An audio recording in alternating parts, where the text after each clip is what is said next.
Right, welcome to YouTube Basics video 2.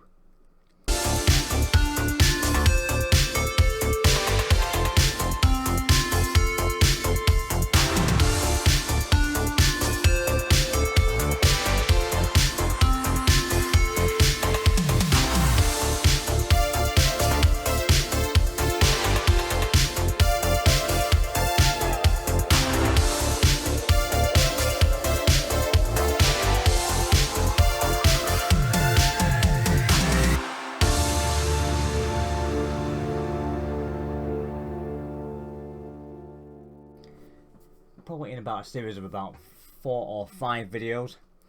This one is entirely aimed at the new people, those of you who are watching this video who want to start creating content on YouTube.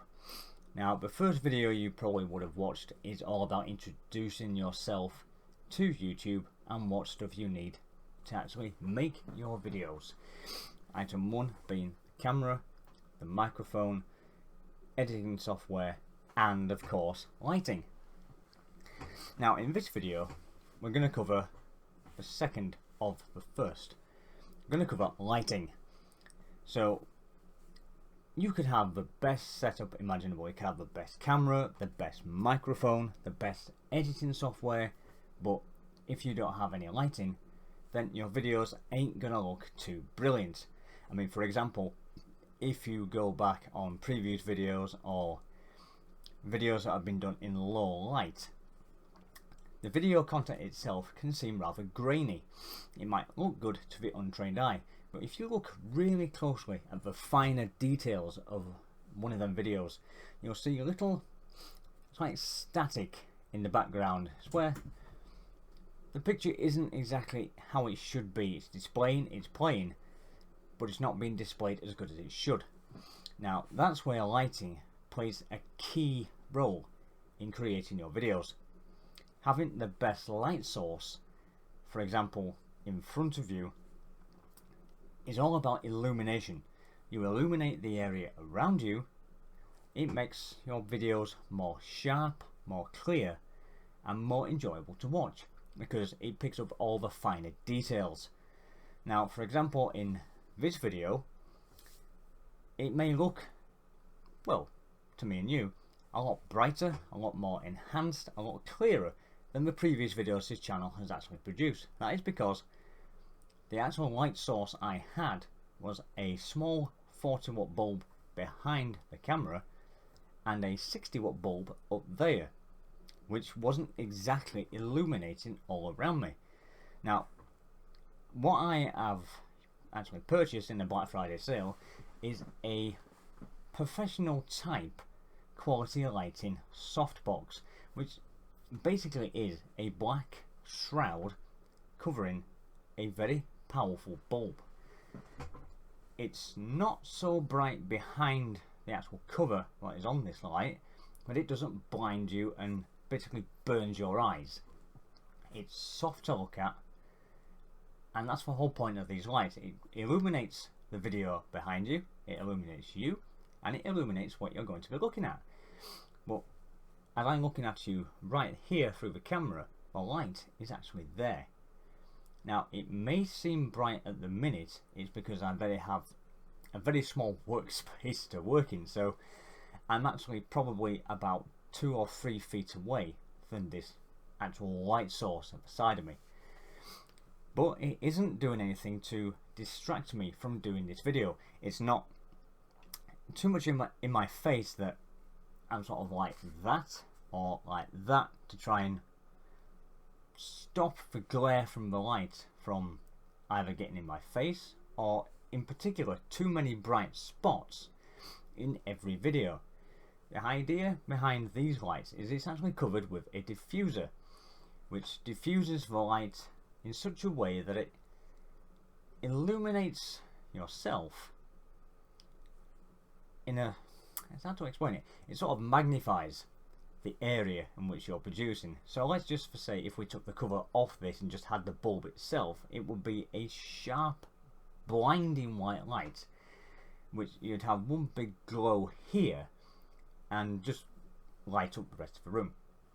The idea about the diffuser is it diffuses for light so that it produces more area coverage than what it would with just a standard bulb. Now, you can still readily buy these lights on Amazon, which is why I got it. I will try and put a link in the description, if I remember, as to where I bought these. This was in a sale, Black Friday sale, about 20 quid. And you can still readily pick them up for around 20 to 25 quid. They're not expensive, and they really will enhance your videos dramatically with the better light source you have. So what we're going to do is we're going to compare this video now to one of my older videos which didn't have this, and we'll compare the two. Hey there guys, welcome back to EDT, and in this video I shall be looking at the Cloud Stinger gaming headset from HyperX to see how much of a difference this light source has made in doing this video. And I can tell you quite now, just by looking at the screen itself, it does look quite bright. I mean, you do have bright spots on the side of the face, which some people might say, yeah, looking at the face is a lot better. Some will say it will be better with the lens cap on the camera. But that aside,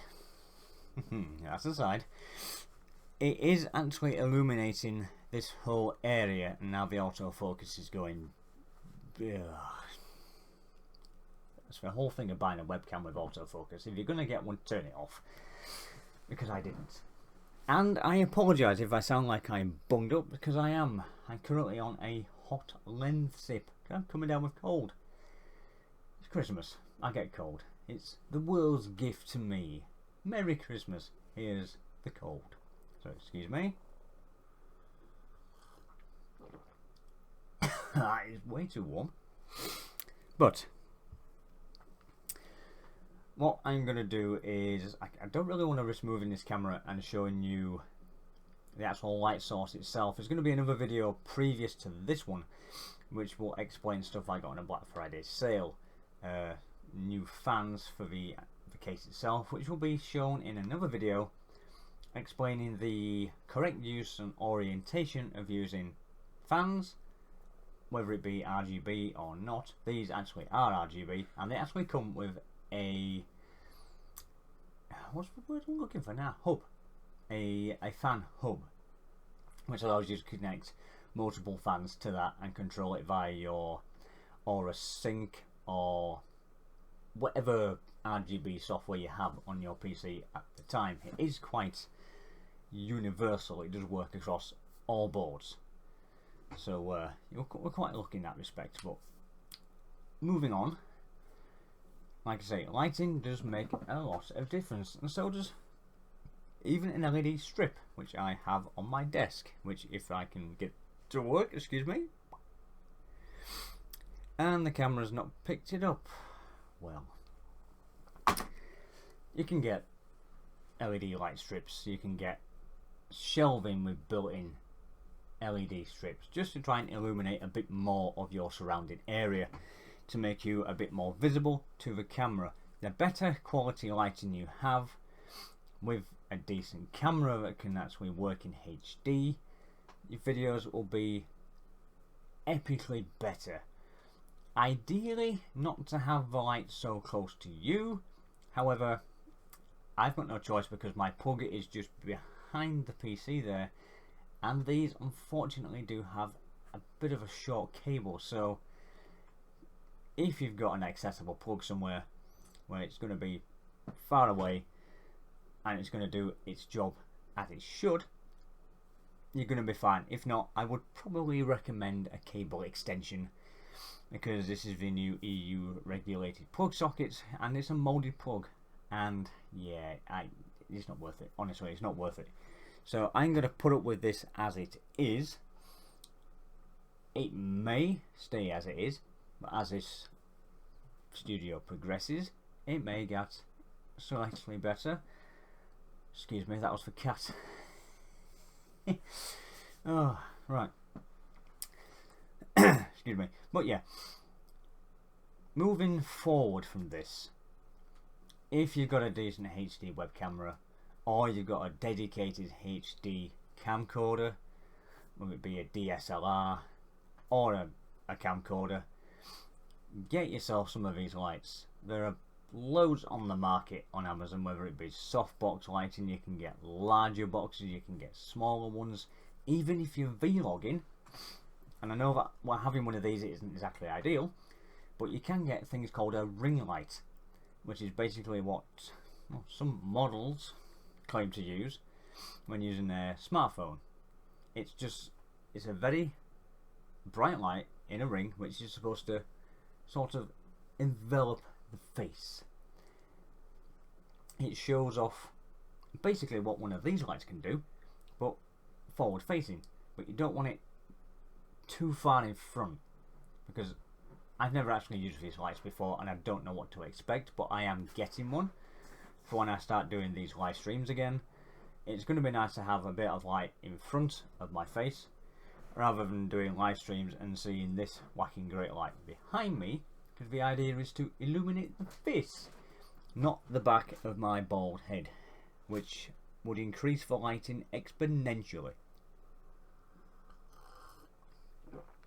That's better. So, in a nutshell, you could have the best recording setup imaginable. You could go all out and buy the best.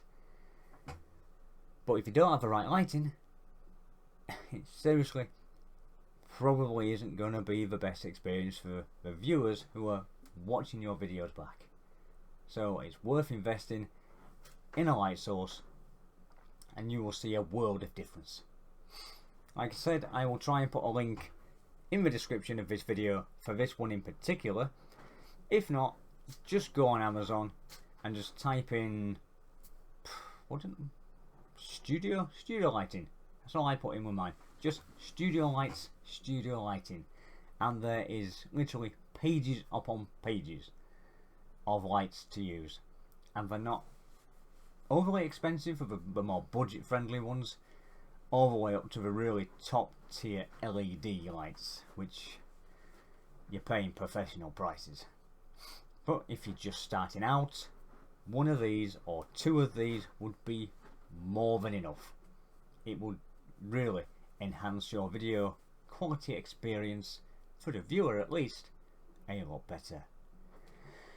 Now, I'm going to end this video here because my voice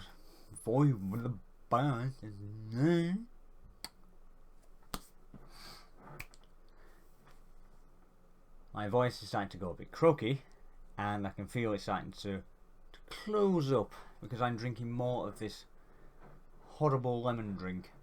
Yes. So I'm going to leave that here. I hope I've explained basically what you need to look out for and what a benefit having one of these lights can actually be to your videos. And I look forward to seeing you in the next one.